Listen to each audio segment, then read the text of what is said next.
Welcome to another episode on our channel. So this is probably one of the most boring episodes that you will see on our channel, but maybe it's an informed boring episode. I don't know. It's my review of the secondary market, looking specifically at eBay and hot toy sales.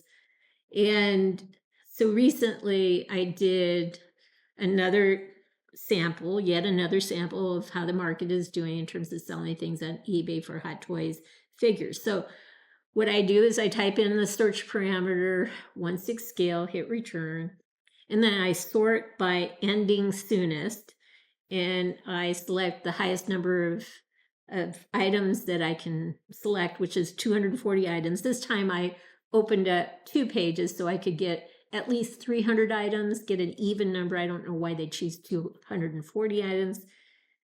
Why not 250 items? I don't know. It's just weird. But anyway, I got 300 items in this most recent examination of data. And out of the 300 hits that I had on eBay that qualified for 1/6 scale, that's it, 1/6 scale, hit return. Out of 300 items, 36 items sold. And that could be something really tiny like a hat, a shirt, a pair of pants, a dress, a weapon, some other accessory, or it could be a complete Hot Toys figure with its corresponding art box and mailer box. All right. And I'm most interested in the complete Hot Toys figures. So out of 300 sales, 36 items sold. Out of the 36 items that sold, only 5 were Hot Toys figures. Altogether, 26 Hot Toys figures, complete Hot Toys figures, 26 were listed. That included the entire figure, everything that came with the figure, the art box, and the mailer box. 26 of those items were listed. 21 did not sell, 5 did sell. Out of the 21 that did not sell, it ranged from a low of $100 for some sort of stormtrooper and a high of $400, which was an Iron Man Mark III red chrome version. Someone was asking $400 for that. They were also asking for Stormtroopers E.T. New Hope figure for $400. It didn't sell. So prices ranging from $100 all the way up to $400, and several in the $100 to $150 category. They didn't sell. The 5 that did sell, so 36 sales, 5 of those were complete Hot Toys figures. The 5 that did sell, the one with the lowest loss, and when I say loss, I'm saying, okay, let's look at Sideshow list price. Let's not figure in taxes. Let's not figure in shipping and handling, because I can't really figure that in. I don't know, depending on what state it goes to. I have no idea what those numbers are going to look like. So I'm just looking at list price. And I'm not looking at eBay fees, because you can kind of get stripped of making any profit on 2 sides. Not just when I do this, I look at list price at Sideshow and sell price on eBay. I don't figure in the taxes and the shipping and handling on Sideshow's side, and I don't figure in the eBay sale fees, which could be as high as 13.6%, but around 13.5% is usually the average. So if you sold something at $100, you're only making $86.50 at 13.5%. And you're losing even more if it cost you $20 shipping and handling and you built that into the sale price. So it drops it down to only a $66.50 profit. So it's not much of a profit when you think, not profit. Profit. Yes, I'm talking about profit now. Yeah, so $100,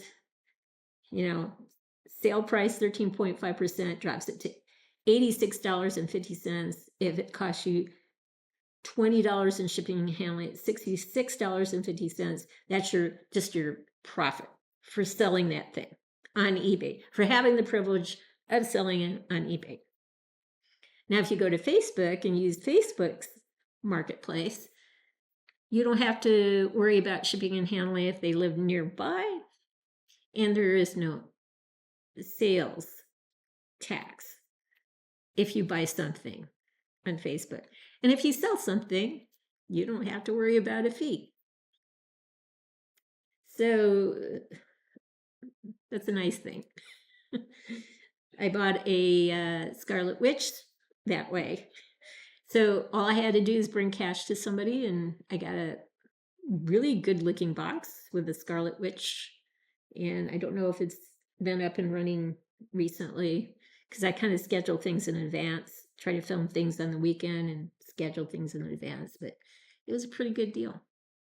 All right, so looking at the items that sold, one was a Batman Arkham Knight, and it sold on eBay at $214.50. Original price on Sideshow, just the list price, mind you, is $244.99.